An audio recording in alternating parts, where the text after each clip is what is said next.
Morning, everybody. This time we're living in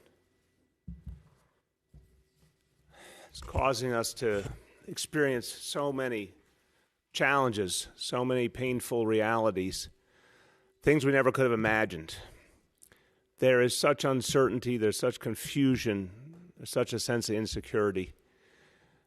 I want all New Yorkers to understand what all of us here in the city government are devoted to doing in this crisis for you, and it's really basic. Our mission is to make sure we protect your health. Our mission is to keep you safe. Our mission is to make sure you have a roof over your head and that your home is safe and secure. Our mission is to make sure you have enough food to eat. And that's what I want to focus on today, that last point, because what is more fundamental than being able to put food on the table for your family? And for hundreds of thousands of New Yorkers, that is now a question. That is not a certainty. And that's because somewhere in the neighborhood of 500,000 New Yorkers have lost their livelihood in just the last few weeks. And money's running out. Whatever savings people have is running low. A lot of people already have run out of money. And yes, there's some help that's coming in.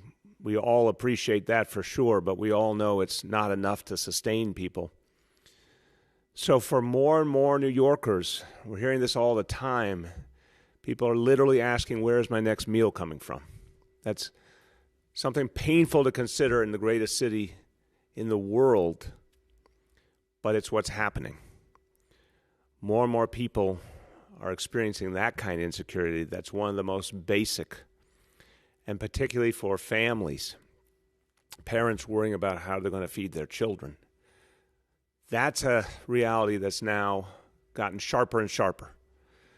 So I want to affirm to everyone out there who is feeling that fear, to everyone who's dealing with this problem, even if they couldn't have imagined just weeks ago they'd be dealing with it, here is the simple mission of your city government, and I pledged you, I'm very confident in making this pledge, we will not allow any New Yorker to go hungry.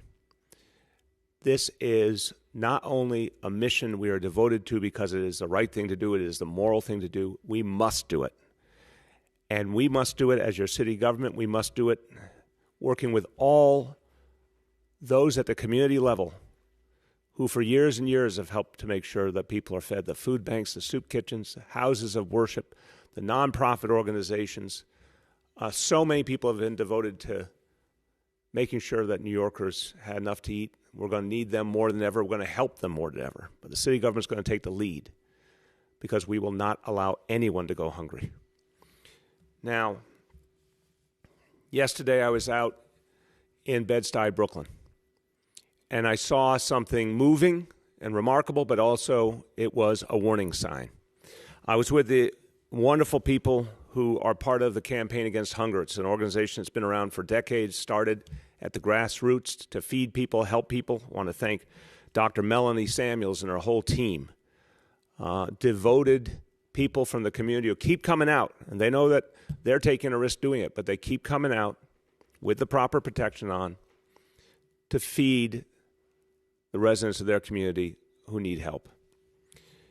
Melanie told me that even just a few weeks ago, typically 250 families per day would come to their food pantry to get help. She said now it's more like 500 families a day, doubled in just a few weeks.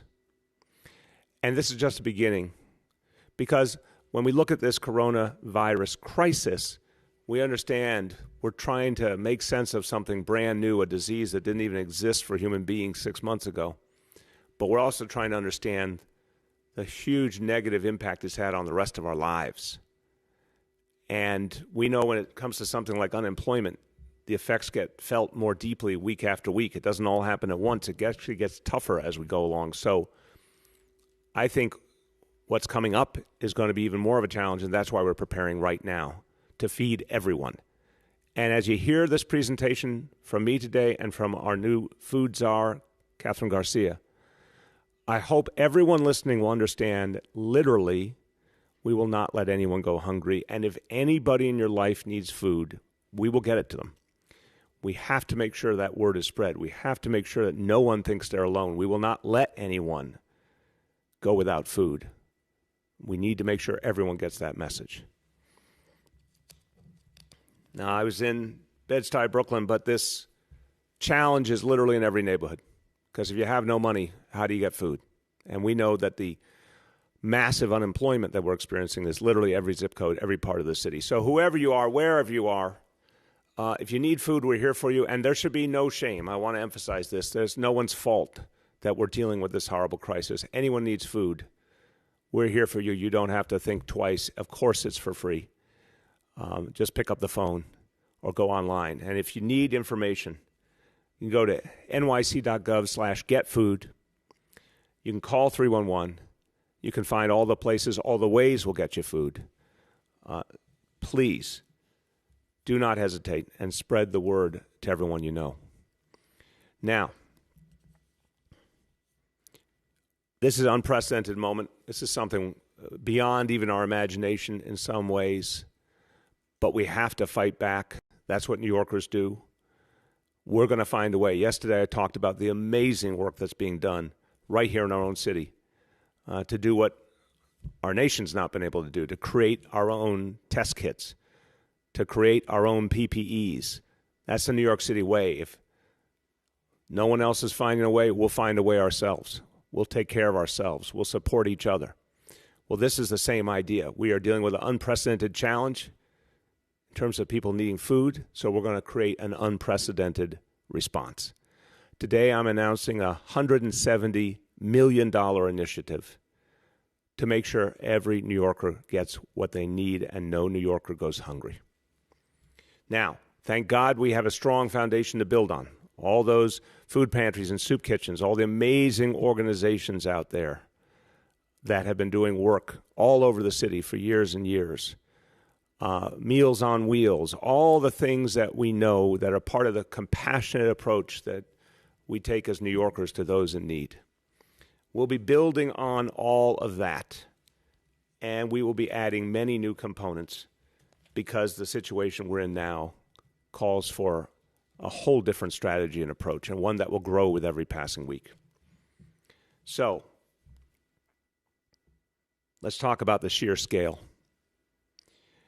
Before this crisis, before we ever heard of coronavirus, there were about 1.2 million New Yorkers who were food insecure, who didn't regularly have the ability to get all the food they needed. And that very, very painfully included about 1 in every 5 children in this city. This crisis is now adding to that number of people who are food insecure every day, because literally people are running out of money every single day. So we expect it to grow. And yeah, there is some relief coming, and we're happy for sure to see the relief that's coming from the stimulus, from the unemployment benefits. This is all very, very important. But we know not everyone's going to get that money right away. We know there's a lot of red tape that some people have to navigate. We know there'll be time lags. We know some people don't qualify. And whether that's fair or not, we know there are lots of people in the city who will never get that kind of support. And I would say it's not fair, but it's the reality. So we know that the food crisis will grow. And that's why we have to do something different. So I'm going to talk to you about 4 things that will be the essence of how we go about this new strategy. And then you'll hear from our food czar, who will go over more of the details.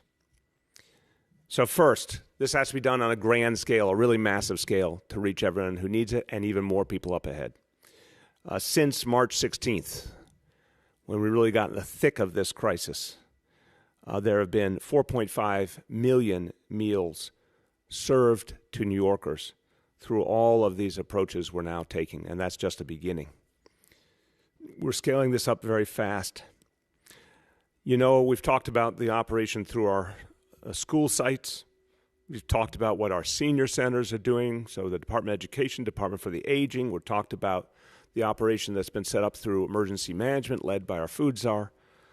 All of these efforts together during the month of April will account for 10 million meals being provided to New Yorkers who need them, all for free.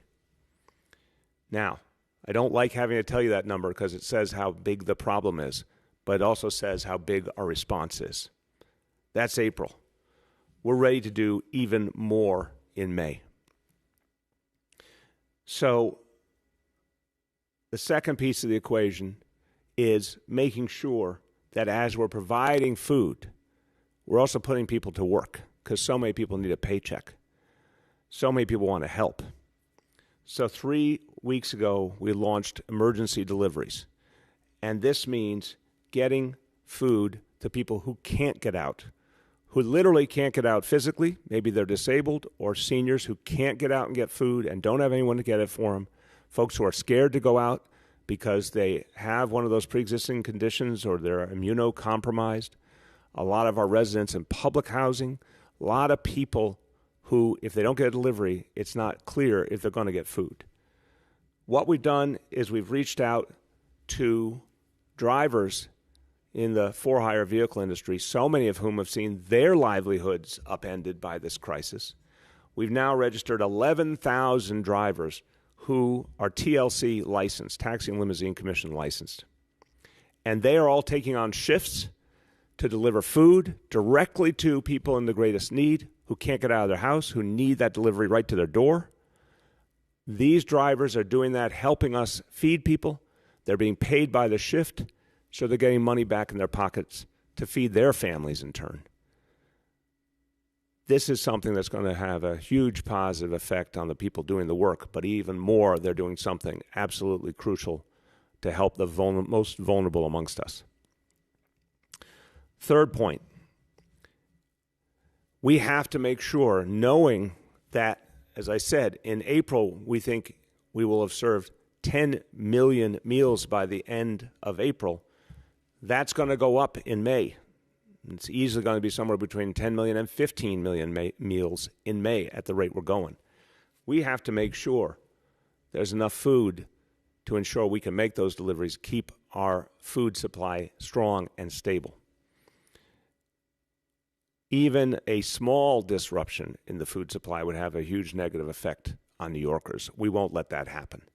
So, in our $170 million plan is a $50 million investment in an emergency food reserve for New York City. This will allow us to purchase and store 18 million shelf-stable meals. This means we'll have a fail-safe. We'll have a reserve that's just for New York City to protect us no matter what else happens. 18 million meals ready at all times. Keeping that in reserve while continuing all our regular programs to feed New Yorkers. But it's important to have that backstop so we can keep everyone safe. And then fourth, protecting the people who we depend on for so many other millions of New Yorkers to get their food. That's our grocery store workers, our supermarket workers. I want to just say thank you to them first. You know, they are among the groups of unsung heroes in this fight.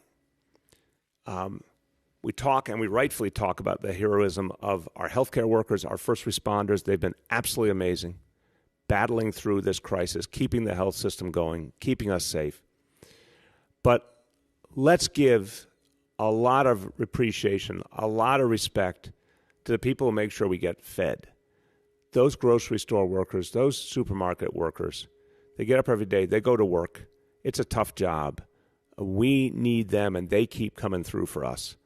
So first of all, anytime you go to the supermarket, you go to grocery, please say thank you to them because it's not easy for them or their families.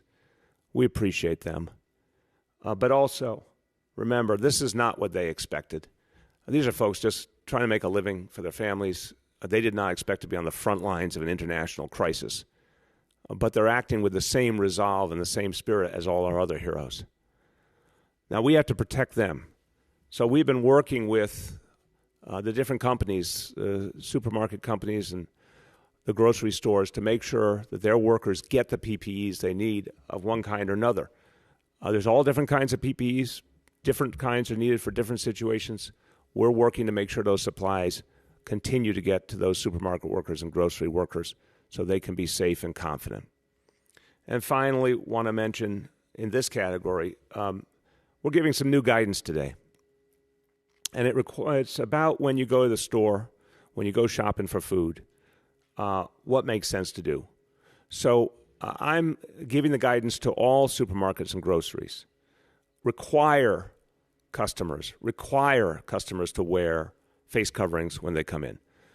Put up a sign at the entrance around the store making clear that that's the right way to do things, and that's a requirement of your particular store. That is legal and appropriate. The city will back you up.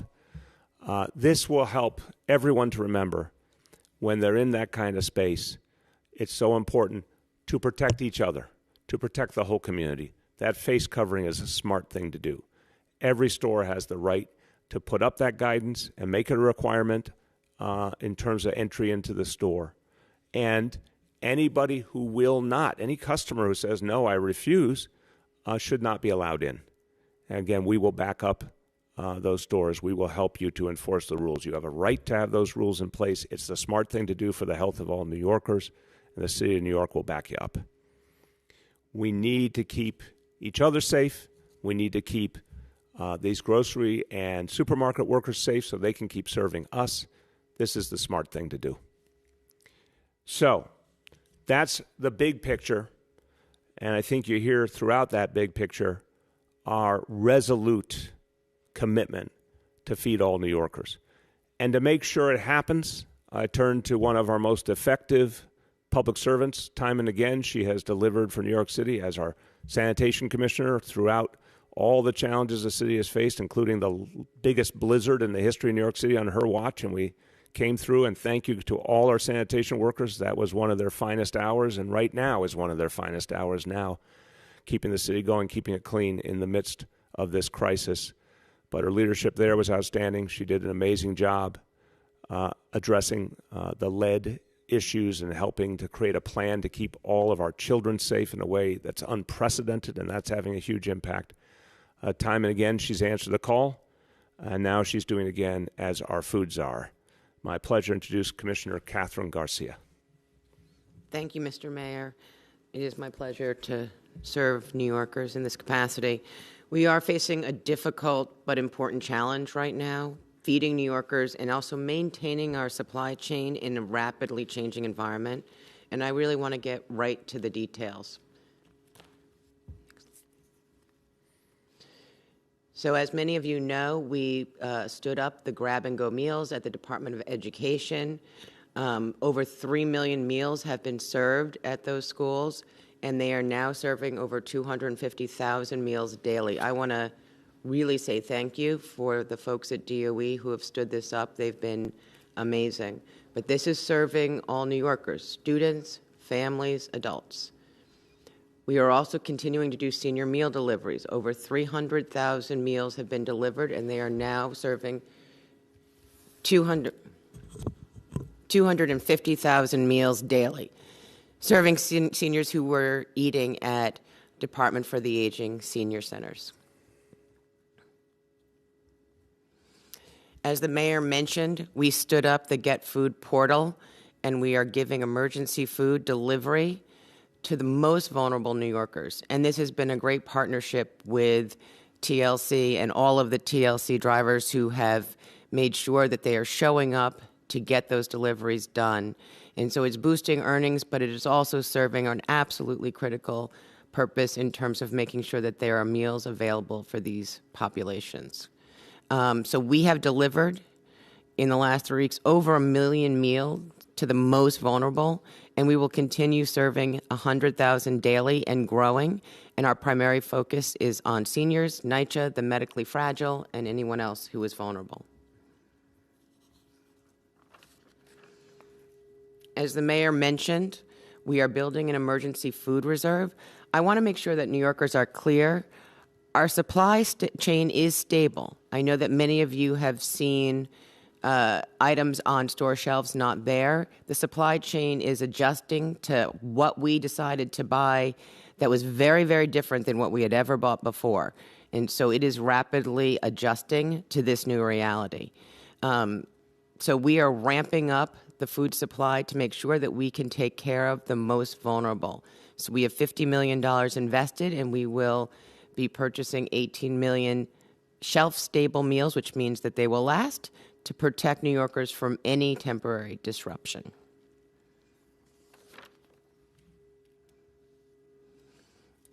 As I mentioned that we are taking steps to secure the food supply, it also is really critical that our essential grocery store workers are protected, coordinating their non-PPE to make sure that they had the protective equipment that they needed, making sure that we were issuing social guidelines and making sure that people are following them.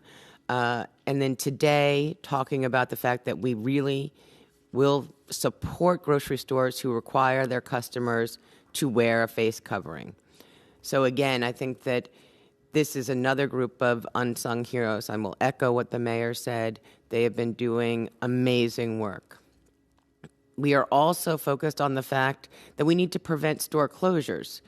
One of the challenges that this industry is having, as are all of us, is that people have been sick or people have been afraid. And so we are connecting these grocery stores with our small business services to give them wraparound service and connect those who are newly unemployed with opportunities in this sector.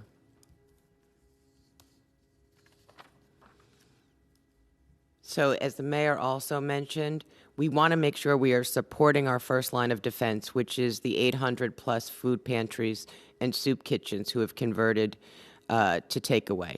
So we have put $25 million in, and this is $25 million that is meant to be more flexible than funding for these establishments has been in the past. This means that they can use it for staffing, they can use it for equipment, or they can use it for food. So we want to make sure that that is turned around very, very quickly. This was a partnership that we did with the City Council. I want to thank the Speaker for the work that he did advocating for this. But there also are large other parts of the puzzle that we are putting together. The Donate NYC app links small and large in-kind donations to pantries, and now we are seeing about 20,000 pounds move through that portal daily. We have moved city staff to support our pantries who are short on volunteers. Many were supported by volunteers who were older, and obviously they should isolate and stay at home. And we continue to recruit volunteers through city service. In the next phase of our emergency delivery program, we're going to concentrate on registering entire buildings, senior affordable housing buildings, senior NYCHA buildings, and other nonprofit buildings, because we know that that is where the most vulnerable will be. And also making sure that we are using a casework style with other social services to directly enroll New Yorkers, because it will give us an opportunity not only to make sure they're getting food, but making sure that we're addressing any other needs that they might have. So for those of you who might know, about 90% of all of New York City's food comes in by truck. We want to make sure we are supporting the long-haul truck drivers across the country who come here and are delivering our food. And we have stood up 2 rest areas, one in Staten Island and one in Hunts Point, to make sure that they can get the rest they need after their long-haul drive.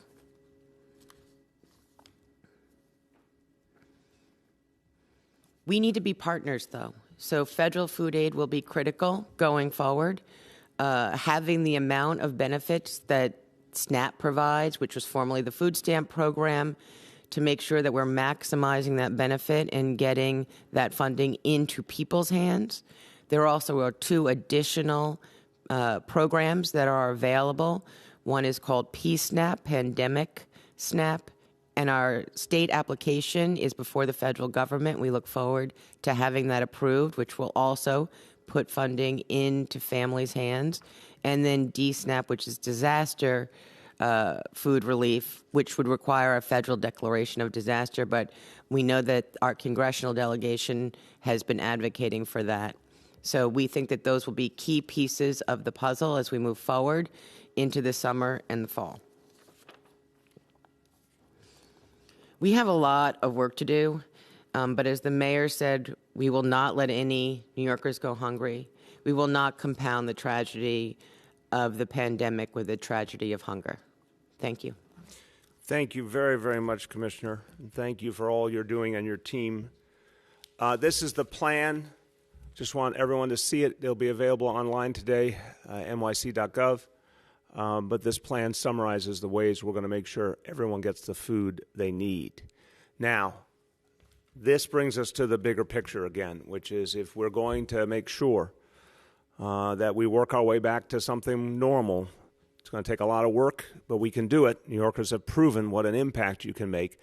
And if we want to get people back to work, if we want to restart people's livelihoods, if we want people to have more and more money so they can afford food again, we have to get this part right. We have to get the social distancing right. We have to get the shelter in place right. We have to keep doing what we're doing. In fact, double down on it, tighten it up every way we can to keep ensuring that we get out of this current phase. So right now, again, we're in this widespread transmission of the coronavirus. None of us wants to stay in this reality. We got to work our way to the next reality, low-level transmission. And what we've said is back to these three key indicators.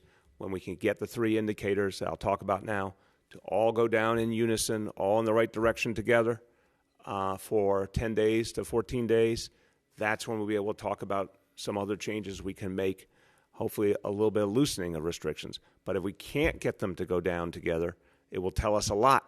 It'll tell us that we have to stay tough and also make sure in some cases that there are things we do even better. So let's keep talking every day about these numbers and what they mean. And we'll, again, always post them publicly so all New Yorkers can follow along together. So today we have a mixed bag. The first day, things were moving in the right direction. The second day, not so much. Today we have a mixed bag. And again, don't get discouraged because it's going to not be a perfect, clean line the way forward. There'll be good days and bad days. But we got to get to the point where we string together a bunch of good days so we can get to the next phase. Here's what we have today. First indicator, daily number of people admitted to hospitals for suspected COVID-19 cases. And again, this is a 2-day lag in the data. So on April 12th, that number was 326. On April 13th, it went to 370. Unfortunately, that number went up. On the second indicator, daily number of people in ICUs across our public hospitals for suspected COVID-19 cases. Again, unfortunately, this number has gone up from 850 to 868. On the third category, the numbers have gone in the good direction. When it comes to testing positive for COVID-19, the percentage of people who tested positive, this went down. April 12th, 60%, April 13th, 53%. So that's a good sign. The Public Health Lab, the specific tests they do on some of the folks with the toughest conditions. April 12th, 84% went down. April 13th to 76%. That's going in the right direction. So, mixed bag today. This will be a day-by-day fight. But the fact that we can show you every day that there are continue to be signs of progress, these indicators and others, is a testament to what all of you have done. And it's just a reminder, keep doing it. Don't let up on the gas. Hang tough with these standards, with these restrictions, with these approaches because they're working. Now, I talked about how New Yorkers were all helping ourselves and New Yorkers doing amazing things to create what we need to protect ourselves. And I thank everyone who's a part of those efforts. But I also want to always note when we get help from outside, and a lot of people care deeply about New York City and are stepping up. I mentioned Apple. I talked to the CEO, Tim Cook, again, and they've been amazing getting us the iPads we needed for distance learning for our kids. But Tim said they wanted to go farther and they wanted to help New York City directly with PPEs. And so not only did he say he'd get us what we needed, but he got it to us in 24 hours, which is deeply appreciated. 100,095 masks, 127,000 face shields. That's one of the items we needed the most this week, those face shields. So great effort by everyone at Apple. Thank you, Tim Cook. We really, really appreciate this donation to New York City. And I want to thank my predecessor, Michael Bloomberg. We're really appreciative that Bloomberg Philanthropies made a $6 million donation to World Central Kitchen, specifically to provide meals for our extraordinary healthcare workers in our public hospitals who have gone through so much, who have borne the brunt. Great donation. to help make sure that our heroes have the food they need, and it also shows, real appreciation and support for them at the same time. So thanks, Mike. That really helps a lot. I'll wrap up, and then, of course, a few words in Spanish before we take questions from the media. But when you look at this plan, here's the bottom line. You look at this plan, one, I want all New Yorkers to recognize that Catherine and her team and all the folks who are doing this work at all the agencies, they are resolute. They are not giving up, and they've created a plan to feed people on a huge scale that few cities have ever attempted in history. This is something really powerful, and I commend them all. But it comes down to that basic promise. We are going to feed every New Yorker. We're not going to let anyone fall through the cracks. We have to do it. It's the right thing to do, and we will do it.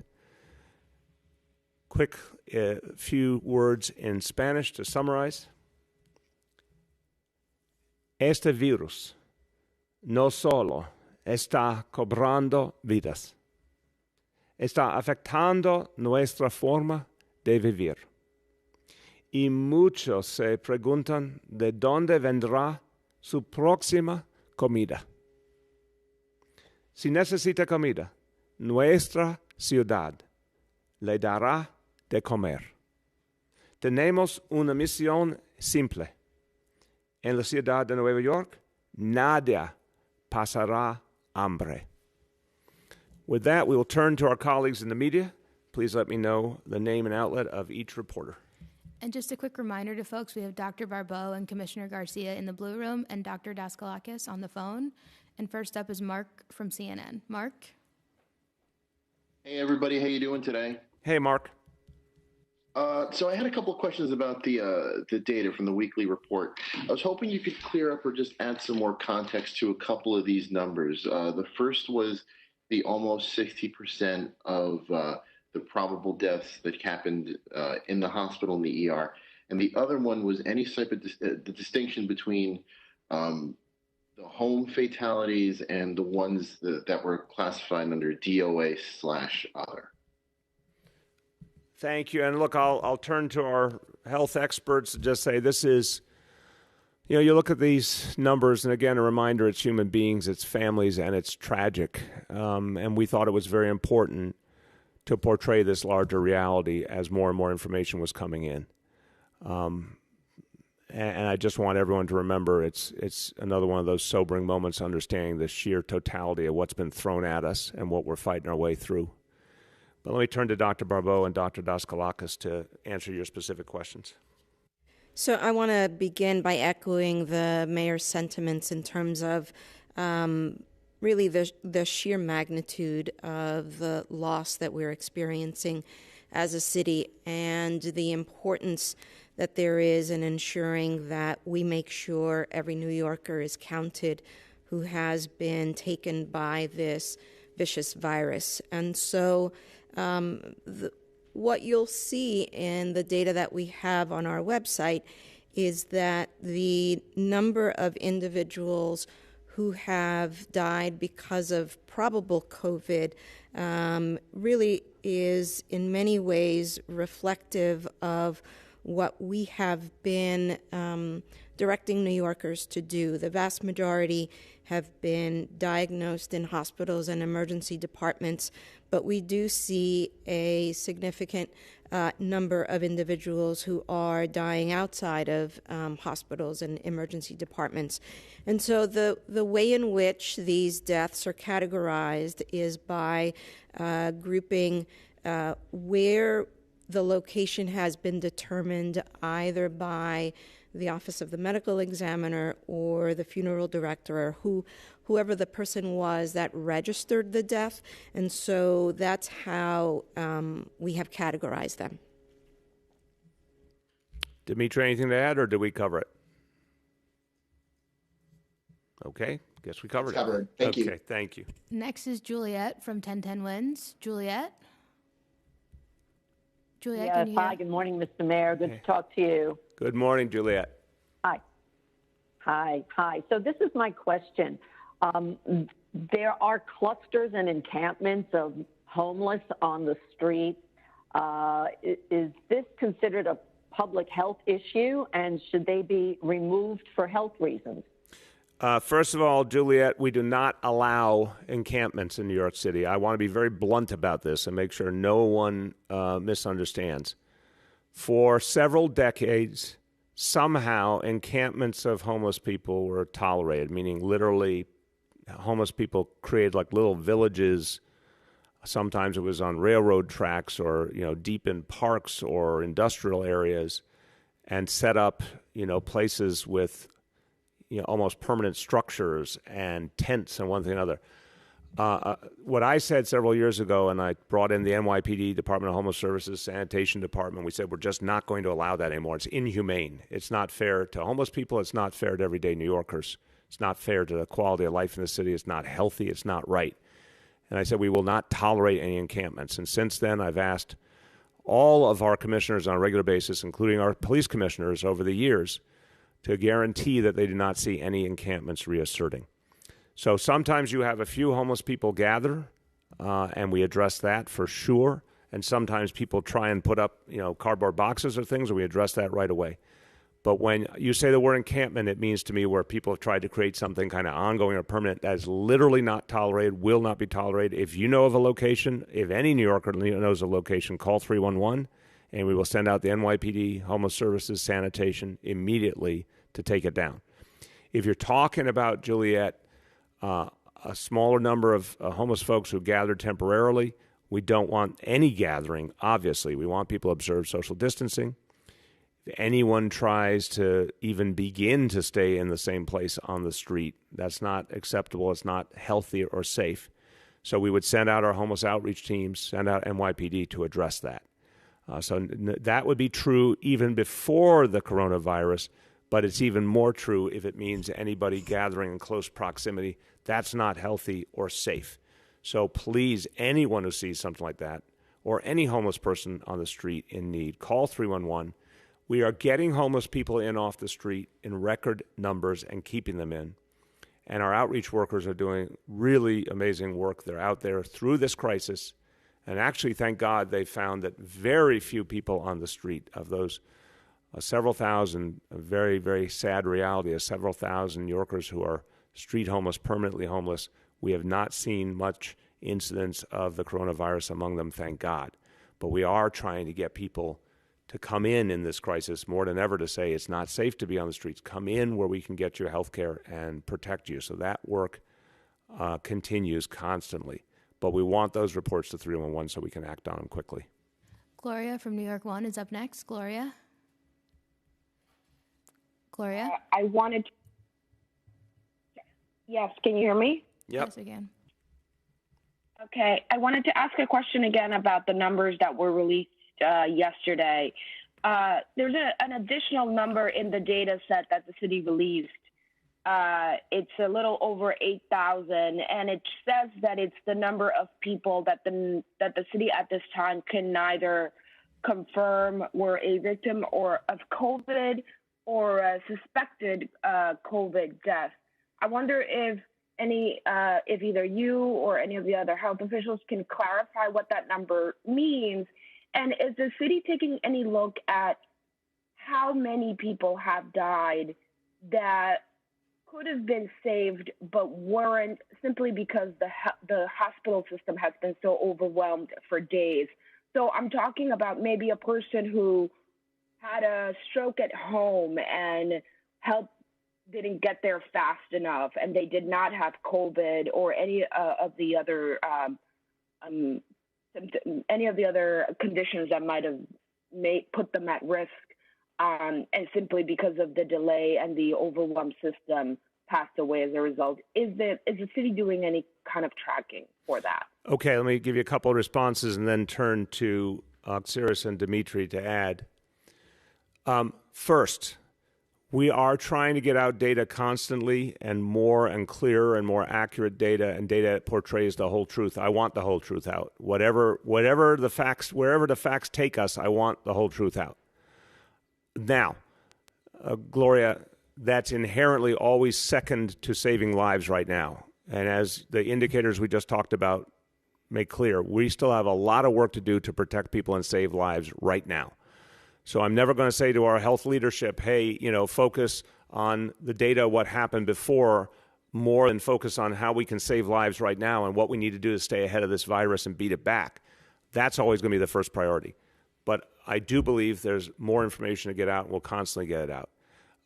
Absolutely, I believe there are more people who died because of COVID-19 in one way or another because of something that happened to them related to COVID-19. And I think it's important that we just recognize there will be more that comes out, and we should assume that, not with anything but pain and sorrow, but we should assume that.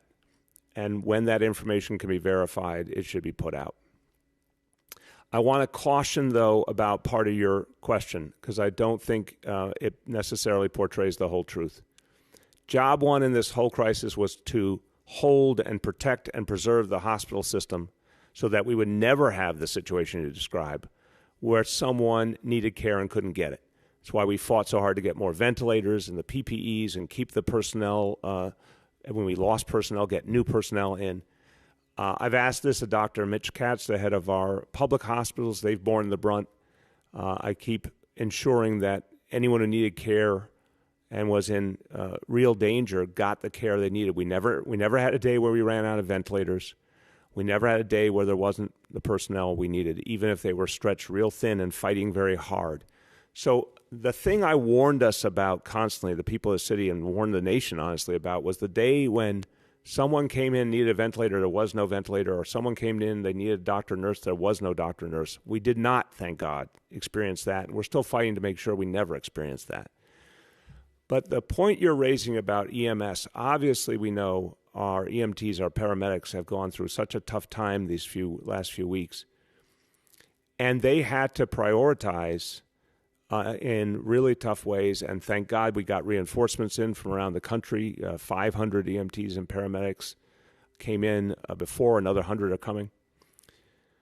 But what EMS tried to do was immediately prioritize the cases where people were in danger, not the ones where people were just asking for information or were scared and needed to talk to someone. They tried to move those calls off.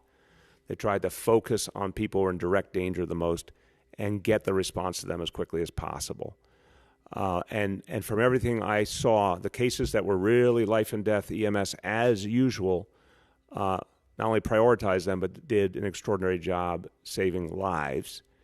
I think there's a different issue about cardiac arrest, for example, with a relationship to COVID and what was happening to people's bodies who were dealing with extraordinary physical stress and health challenges. And the doctors can talk about that. But we will certainly keep analyzing exactly what happened with EMS. Gloria, those numbers, thank God, are coming down in terms of the number of calls they're getting. It is reducing, and a lot of calls have been moved off that were just people seeking medical advice and support, not needing a paramedic or an EMT to show up.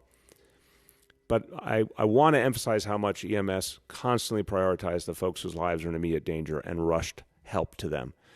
To Dr. Barbeau and Dr. Daskalakis, if you could speak to issues like where cardiac arrest may have been in some form or fashion related to the coronavirus, that would be helpful to put this in perspective.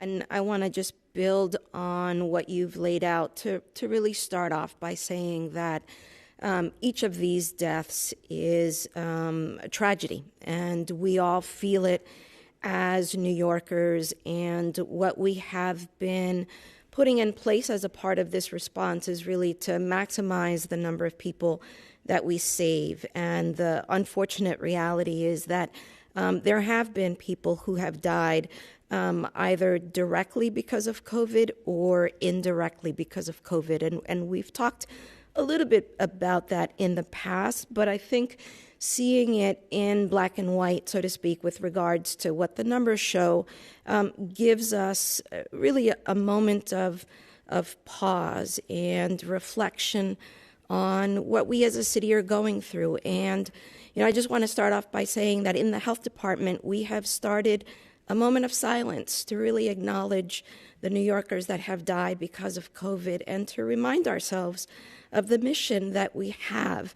And so To answer your question more directly, Gloria, I think that the importance of this number in terms of deaths not known to be confirmed or probable COVID is important to take it within the context of the same number of deaths during that period, or excuse me, let me start again.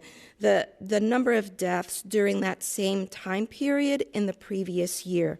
And what we find is that there are roughly 3,000 deaths above what would have been anticipated. And I think only time will tell about what that number really means. We're still learning, as we have been saying, about the, I was going to use a fancy word, the pathophysiology of the virus, meaning how the virus truly affects the body. And, one of the things that we still have to learn more about is how does this virus affect the heart? And are there potentially cases where, someone registered a death as a heart attack because the person hadn't yet developed symptoms of COVID-19 and truly should have been categorized as a COVID probable? I don't know that we will ever be able to answer that question fully, but I think it's something that still needs to be looked into further. The other thing that, the mayor sort of alluded to, which I just want to build on, is that part of what we have learned from previous disasters, be it 9/11, be it Superstorm Sandy, is that the load of stress, prolonged stress on a body has consequences. And so I think that we will then also need to take into consideration how this then plays out with individuals who may or may not have chronic underlying illnesses. So I think you'll understand that there are still a lot of underlying questions that will need to have more in-depth analysis, but that will likely not be fully revealed until all is said and done. Dimitri, you have anything to add? No, sir. I think Dr. Barbeau covered it. I think the important idea, again, these are humans. I think all of us will take that moment of pause to remember that these are lives. But then I think it's important that not only are we showing the visible deaths, but also the ones that would be invisible, even at this point in the pandemic. So as we learn more about the virus, we'll understand the impact more, but really critical to make sure that we're counting all of our New Yorkers. Yeah, and the last thing I would say, and this also reflects on our public hospital system, the emphasis always was that if anyone was showing signs of something that was an immediate danger, of course they were going to be admitted. And what public hospitals did, and I think they did it very well, was they made sure if someone had lesser symptoms, they made sure to guide them and support them. But anyone who they saw signs of danger, they brought in. And even when the going was toughest at places like Elmhurst Hospital, Lincoln Hospital, Bellevue, they would bring in anybody who was in danger and kept fighting. And that I think has been consistent throughout this crisis. Julia from the Post is up next. Julia. Hey, Mr. Mayor, how are you? Hey, Julia, how you doing? Good. I have just a two-part question on testing, maybe one for the doctors and one for you. The first part is we saw with the data you released yesterday that of the probable deaths, 60% of them died in a hospital or ER room. And I'm just wondering what that says about, our lack of testing, given that the city had prioritized testing for people in hospitals, and yet that big percentage of people still weren't getting tested in hospitals. And then just lastly, on your announcement yesterday on the 50,000 homegrown coronavirus tests, James Patchett said that you're just in active conversations, but no one's actually signed on yet. So was that announcement premature? No, it is a wartime environment. We are absolutely certain. We wouldn't have made the announcement if we weren't certain we could make that happen. We're talking to enough players who have shown enough willingness to do it, and we're just assembling the final group that will actually proceed together. But we talked about this in detail. A lot of capacity has been brought to bear.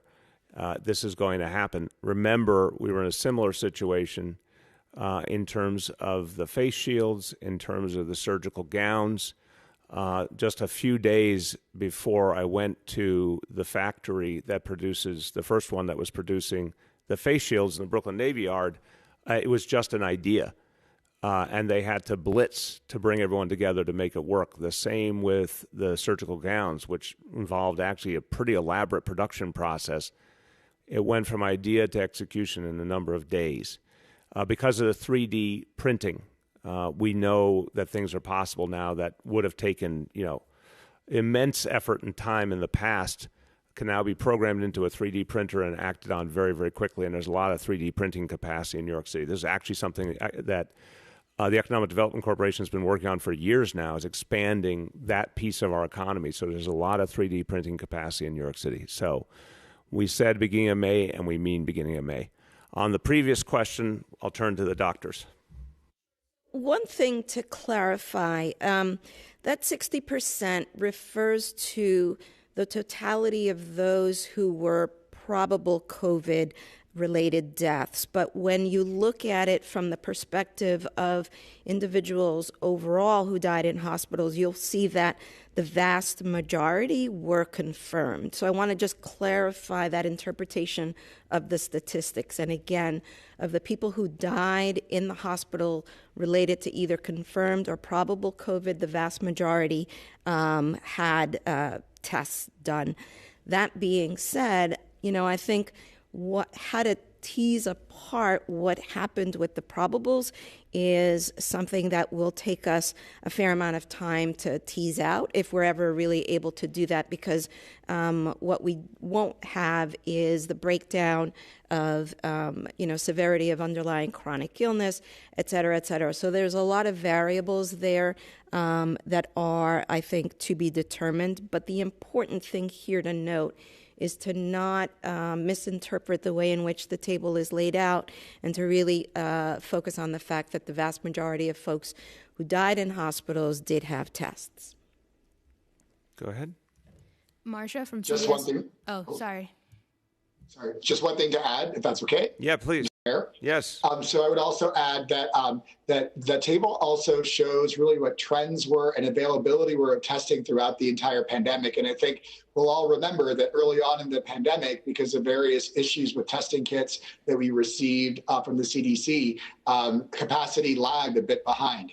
And so another possible explanation for for probable cases that weren't diagnosed is also the limits to testing that we had early on, which have at this point, at least for inpatients, have been resolved. So our volume of testing in on the inpatient side is now great, as is the capacity. So it really represents also a snapshot of what happened with our ability to test. Thank you very much, Dimitri. Next up is Marsha from CBS New York. Marsha? Good morning, Mr. Mayor. Hey, Marsha, how you doing? I'm good. I have a two-part question having to do with your food announcement today. The first is this.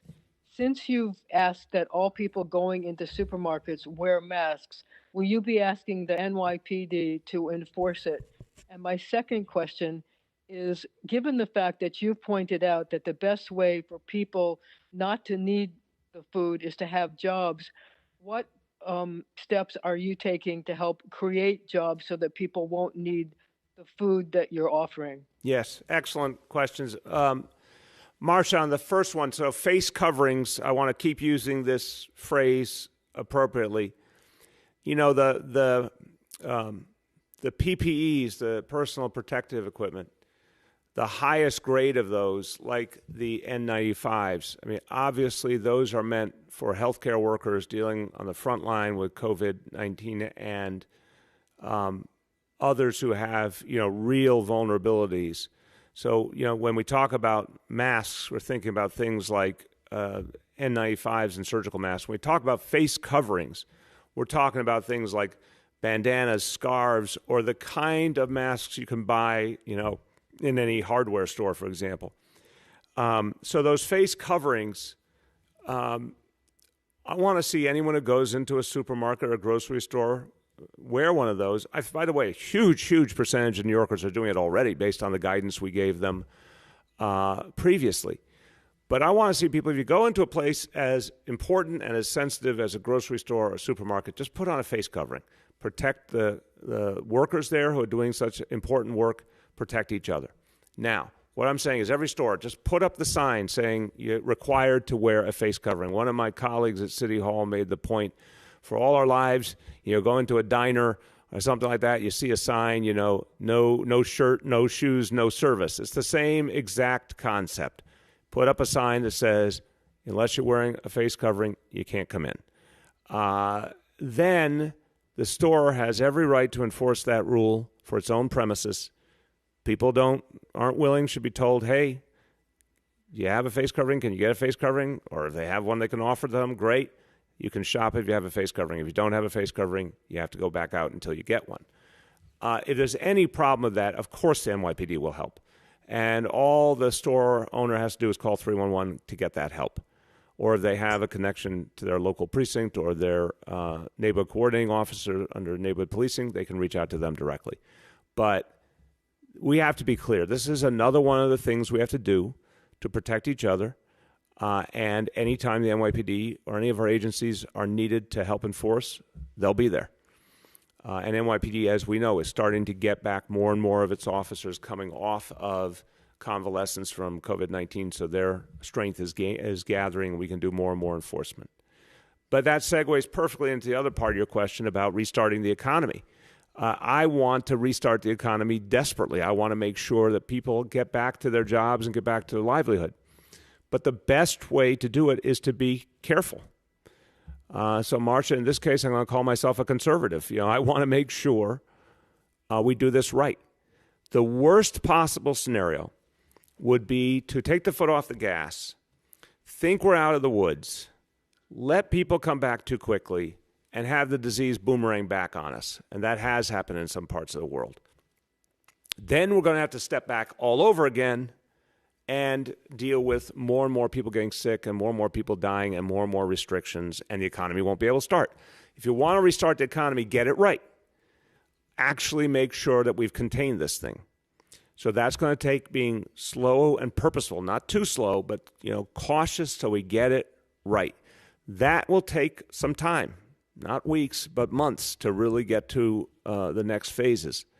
But that way, when we actually start to restart in earnest, full scale, we'll be able to hold it and keep it, and people's livelihoods will come back and stay back. That's what I want to achieve. Alex from Chalkbeat is up next. Alex.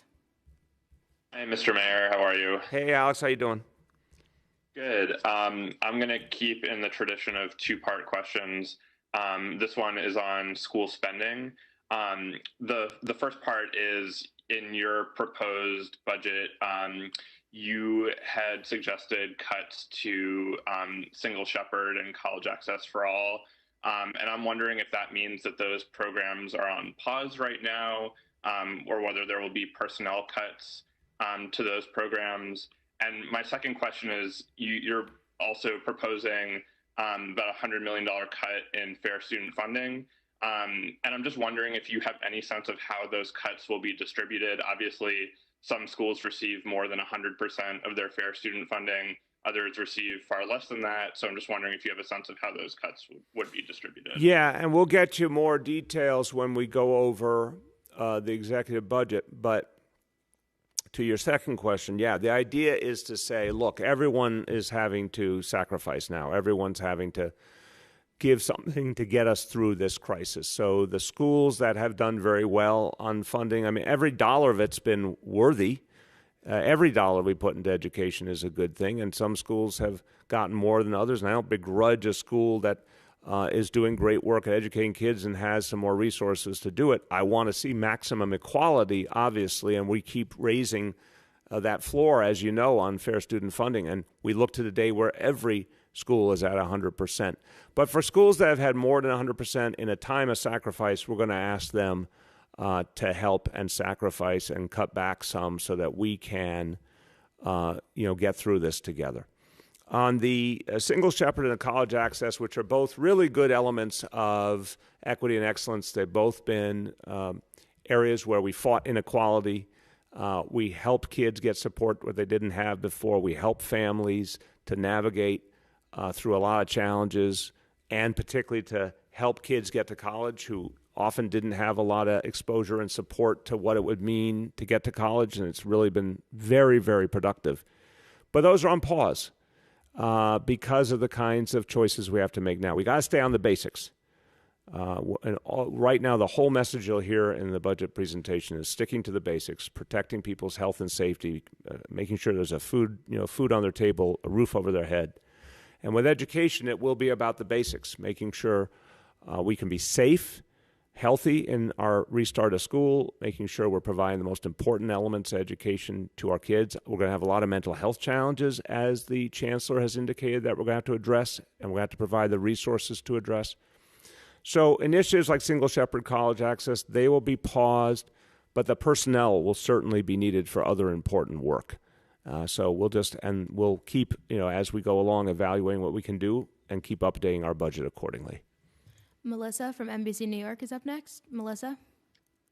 Hi, Mr. Mayor. Good to see you. How you doing?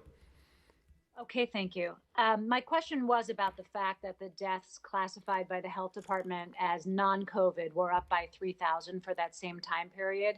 And it was largely asked by Gloria and answered. But what do you say to people, Mr. Mayor, who are concerned about an undercount and who wonder why that comparative spike of 3,000 cases, it's not a small number, was not specifically pointed out in yesterday's announcement?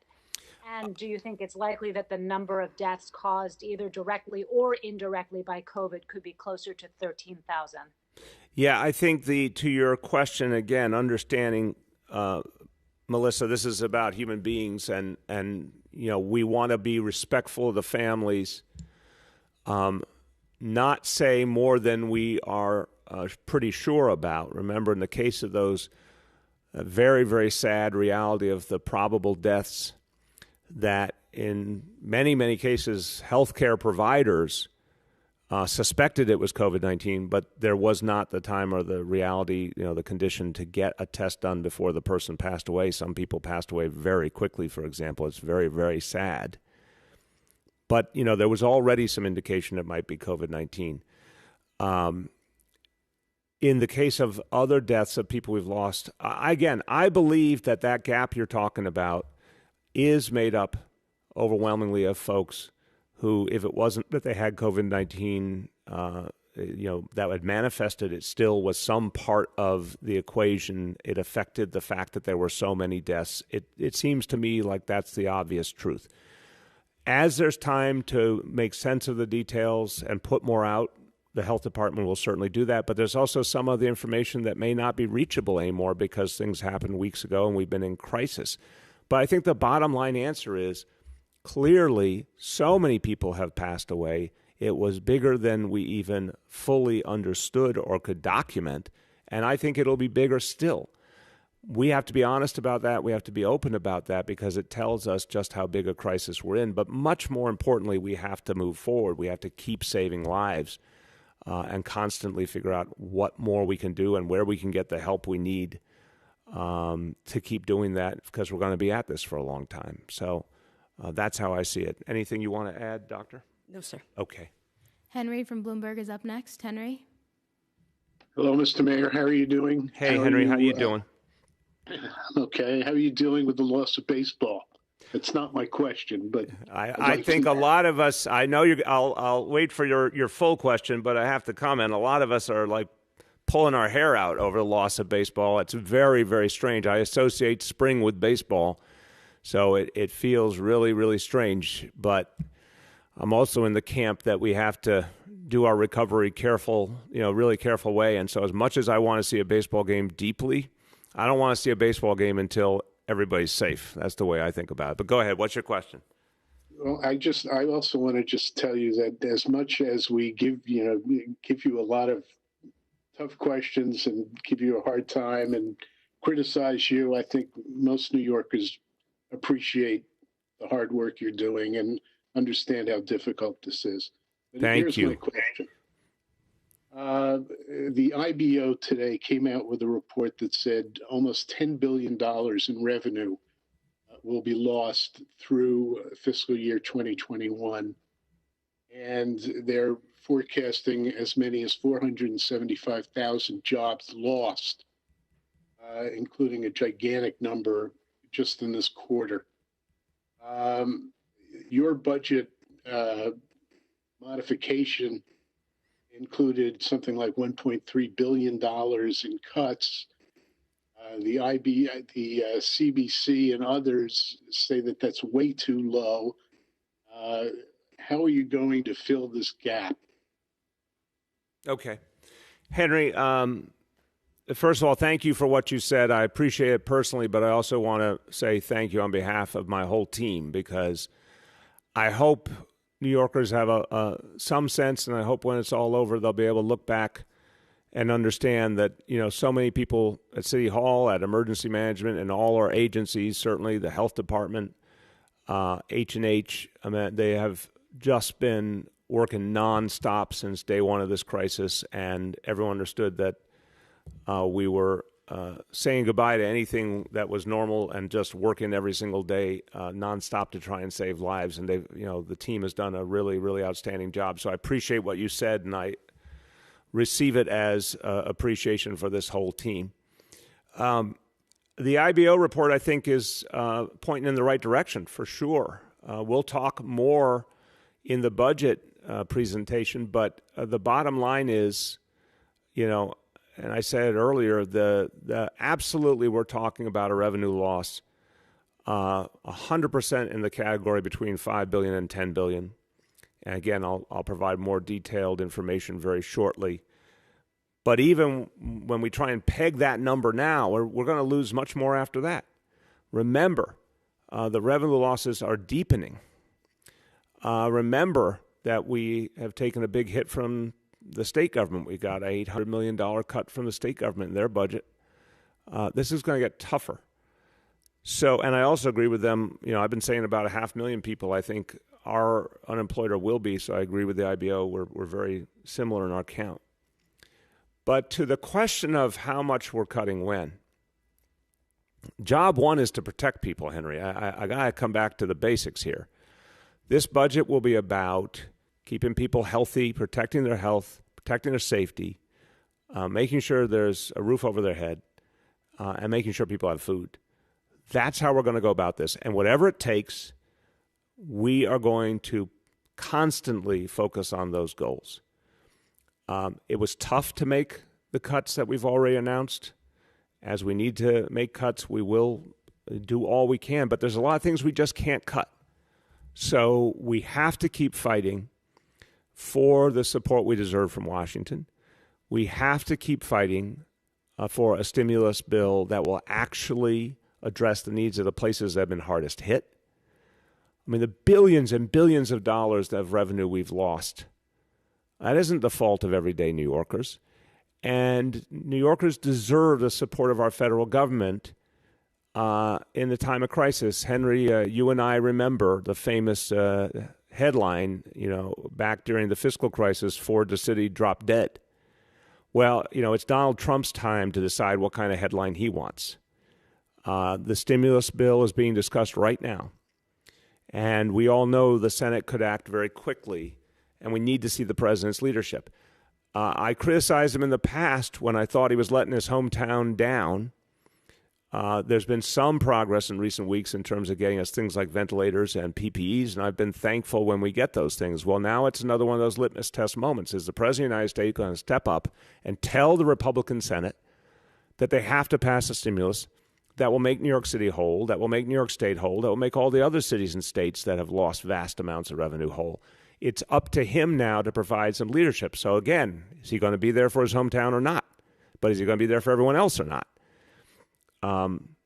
So we cannot, there's no way to balance this budget with cuts alone. It's impossible, unless we're talking about not providing basic services to New Yorkers. And if we're not providing basic services, then you can kiss your recovery goodbye.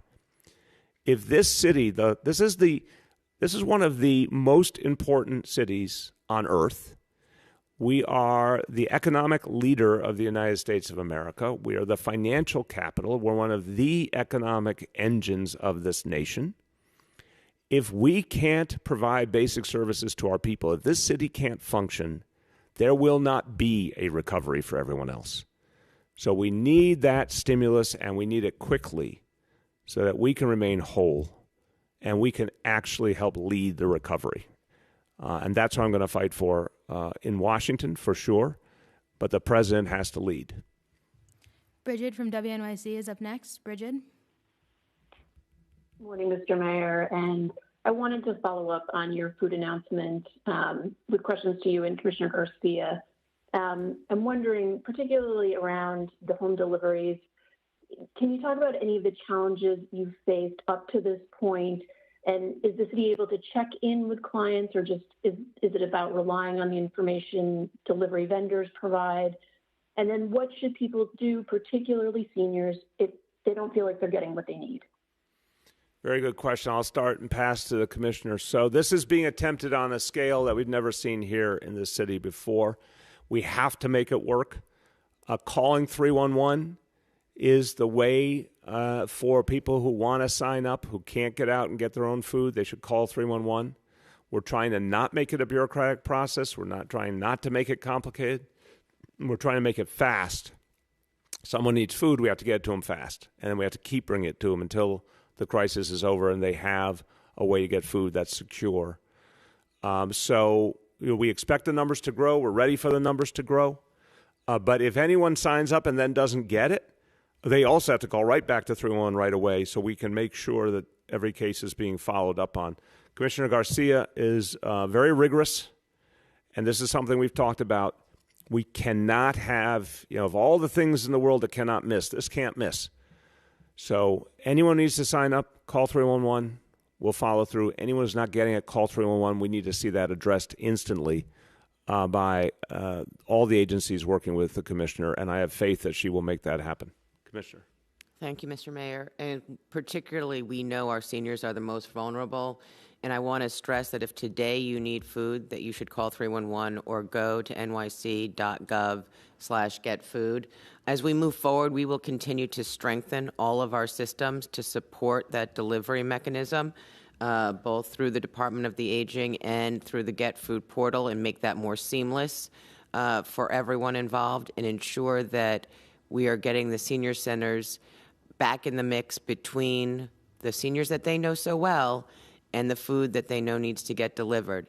And so we have been standing things up very quickly, but I see that we are going to be able to make those matches and have that information available to us to ensure that all of the deliveries are getting made.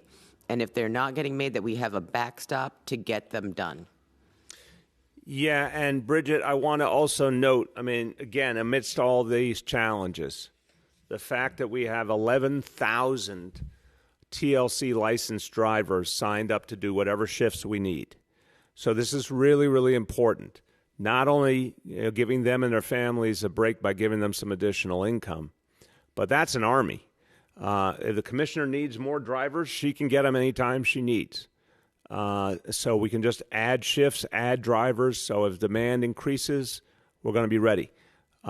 Commissioner knows that she's been given a green light to make sure that the food is purchased to keep all these initiatives going. The food pantries and the soup kitchens, as we discussed, everything Department for the Aging is doing, everything DOE is doing, all that is being constantly funded. That's all part of that $170 million plan. And everything for the home deliveries. The answer is yes whenever the commissioner needs something. And then additionally, to have that huge reserve, 18 million meal reserve, unprecedented in the history of this city, so that she'll always know there's something there no matter what else happens in the world. So this is aggressive. But in terms of your question about making sure people get it when they need it, anyone has a problem, they call 311. It's as simple as the team at Emergency Management just finding another driver, getting them to where the food is, and getting that delivery made.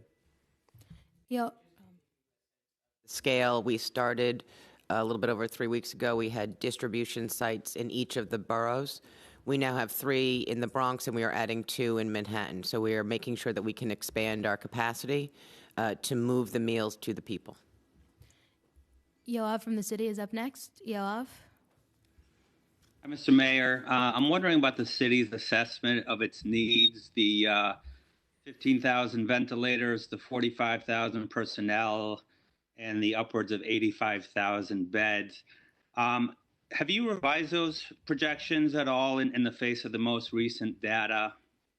And one of the reasons I ask is there was a report today of medical workers coming to the city on contract who are being told kind of abruptly their services are no longer needed.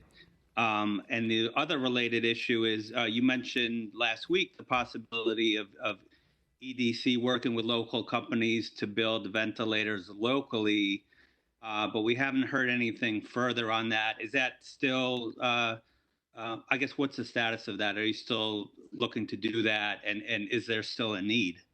Yeah, great question, Yoav. Look, your question kind of gets to the heart of the matter of where we stand in this crisis, and really bluntly, how this crisis just doesn't go in a straight line. And this is one of the toughest things for all of us to accept, but it's the truth. We talked about the three phases last week. We're still obviously in widespread transmission. I mean, look at the data today, our three indicators. Clearly, we're still in the throes of this crisis. And I said many, many times, April was going to be tough. Be ready for May to be tough too. We just have to keep understanding that. Even if we see some improvement, even if we see some positive signs, we're far from out of the woods. What we're talking about just with our three indicators over the last 3 days that we've been talking about them haven't been stable. So no one should think, that we've got this perfect trend in the right direction. We don't. We just don't. Which means, to your bigger question about all these different elements of our response, the answer is everything is being kept ready for the danger that we could see a resurgence. We do not know where this disease is going. It is the great unknown, Yoav. This is what we've seen all over the world. There were places that thought they had it under control, and then suddenly it was coming back. There were places that prematurely started to relax restrictions. It started coming back. We don't know. This is a disease that's brand new. Did not exist in human beings 6 months ago, to the best of our understanding of the medical history. And we don't know what pattern it will follow. We still don't fully know. Is it truly seasonal? Can you get it again if you've had it? There's so many open questions we don't have final answers to. So we got to be ready for a resurgence. We got to be ready for an uptick. So to break the pieces apart that you talked about, first of all, any healthcare worker, we need them. So anyone who's turning away healthcare workers, I've not heard that at all. I've been on daily calls about personnel. There's unquestionably a need for personnel. The personnel we need the most are those who can go to the front line to emergency departments and ICUs, but we need other types of personnel as well. So if you would please share with our team here at City Hall, if you've heard that kind of report, we need to track that down and address that, because I have literally not in any meeting, any place, heard of a healthcare worker being turned away. We still need healthcare workers and remember, not just for front line, but we're trying to expand testing. You need healthcare workers to do testing. And the big question has been, would there be enough if there was such a demand in the hospitals, both the traditional hospitals and the alternative hospitals? So no. We need healthcare workers. If they're available and somehow not being used, we got to fix that immediately. The ventilators. EDC has been progressing with that effort. It's a tough one because creating a ventilator is a very, very complicated enterprise. What I've said to them is keep pressing, keep pursuing it, because, again, today things have been better. We don't know where the future is going. We want to make sure that, God forbid, we were in a tough situation going forward, we had as much of our own supply as possible. So that effort was ongoing, and as it progresses, we're going to have more to say on it. On the beds, the personnel, the PPEs, here's the bottom line. We've seen improvement on beds for sure, and we have slowed down some of the schedule for opening new facilities. But we have a strong reserve structure because we know we may need those facilities, God forbid if there's a resurgence of the disease, but also we know we could turn them into quarantine and isolation locations as part of that movement into low-level transmission and the strategies we would need for that. In terms of personnel, as I said, that big number we were going for, right now, we don't need all of that as scheduled because we saw some slowing. And remember, our fear had been after April 5th, Sunday, April 5th, there was going to be a huge, intense upsurge. We didn't see that, thank God. But we still have to be ready for upsurges, so we don't need all those personnel right here this minute, but we need a plan that we could activate as many as that if things got bad. In terms of the ventilators, the supply is holding. The last I checked, we were between 4,500 and 5,000 people intubated, and we had more ventilators than that, and we had some buffer. That's holding. But remember, even though the number of people who needed a ventilator each day, the increase was less than we expected, thank God, there still is an increase each day, citywide. So that does not mean we're out of the woods on that issue. And the same with the PPEs. There have been some we've been able to get more of, some we've had big problems with, like face shields and surgical gowns. We're going to solve some of that with our own production. But when you talk about PPEs, I can tell you we're making it through this week. We're looking a little better for next week than I thought a few days ago, but we're still not 100% secure for next week. That's how tight it remains. So we're going to be at this for a while, trying to perfect these supplies, really get them to be ample, really make sure we have enough for any scenario, and we have to watch carefully to make sure this thing doesn't reassert. And until we're sure we're out of those woods, all of that fallback capacity is going to be kept available because we might need it. Last two, Aaron from Politico. Aaron? Hi, Mr. Mayor. I want to ask another question about the probable deaths.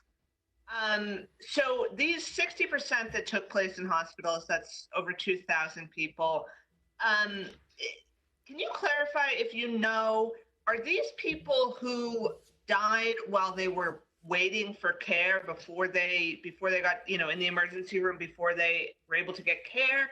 Or are we talking about people who are admitted to the hospital but still are not actually getting a test because of the lack of testing? I'm going to start with just a very simple point. Again, reconstructing in the midst of a crisis is always kind of hard.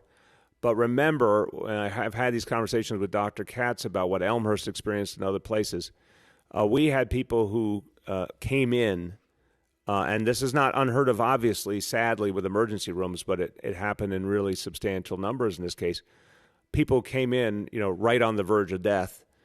People came in and, were lost in minutes or hours after coming in. There's all sorts of, that's just one of many realities to recognize. It was just such an intense upsurge over those weeks, and everyone's situation was different. So just to give you some perspective, but I'll let the doctors go into detail.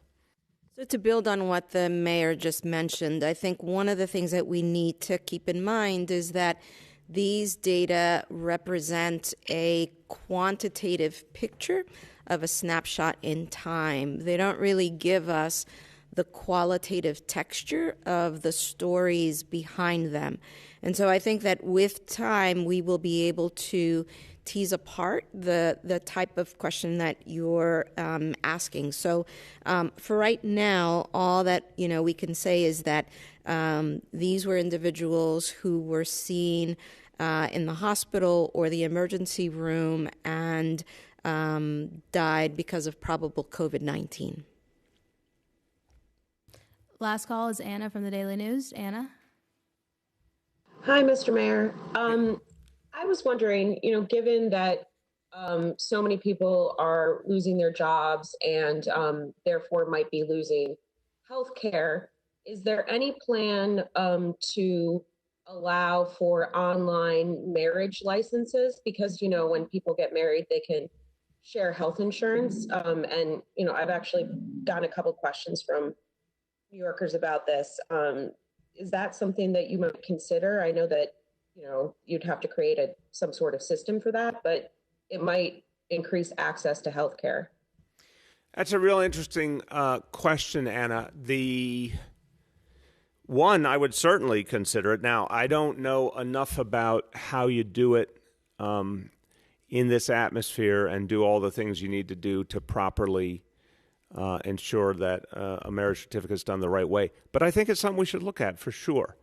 I want to emphasize, though, that people do not have to only think. I mean, obviously, there's lots of ways to get health care they need, and we don't want people to feel like, oh, my God, unless I'm married, I can't get on someone's plan. I have no options. The whole idea when we did the plan a year and a half ago to guarantee health care for New Yorkers is anyone who is eligible for insurance, if they can't find on the exchange a plan that works for them, what we're doing with the city's public option with Metro Plus is to make sure that plans are very, very affordable and very easy to use and easy to sign up for. So that's something that people can tap into now. For folks who are not eligible for insurance, there's, for a lot of people, we've expanded NYC Care. So that's building out, and that means even if you're an undocumented person, you can get a health care card, you can get a primary care doctor assigned to you through the health and hospitals, and clinics.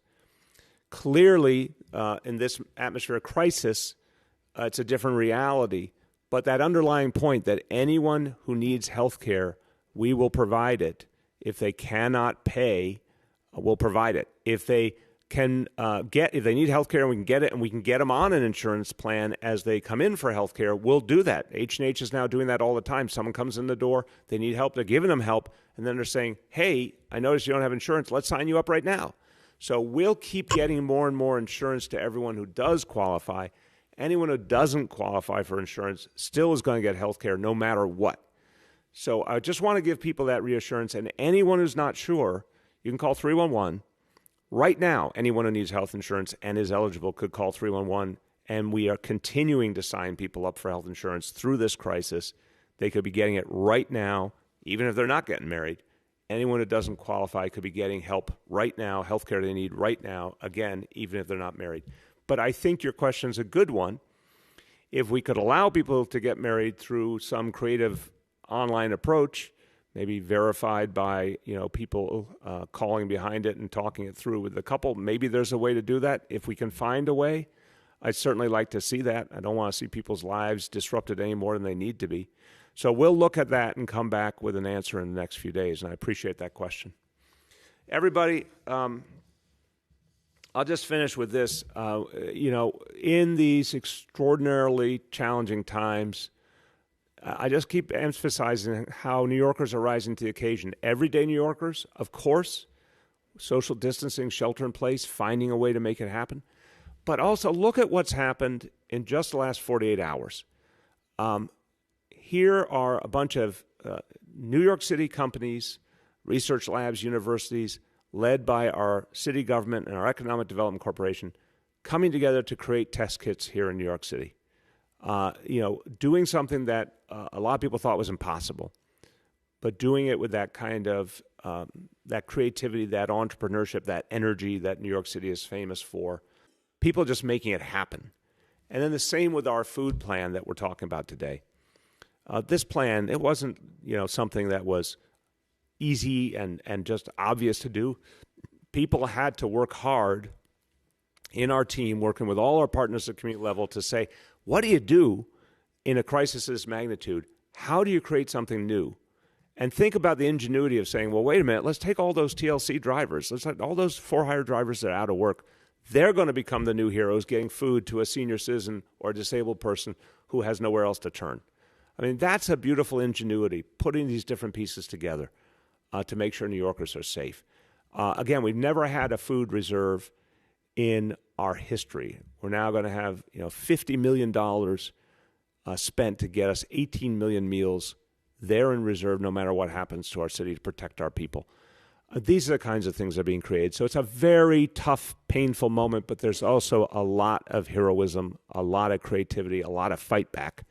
And I want to just thank everyone who's a part of all these efforts and every one of you for everything you're doing to get us through this, and we will get through this. Thank you very much, everyone.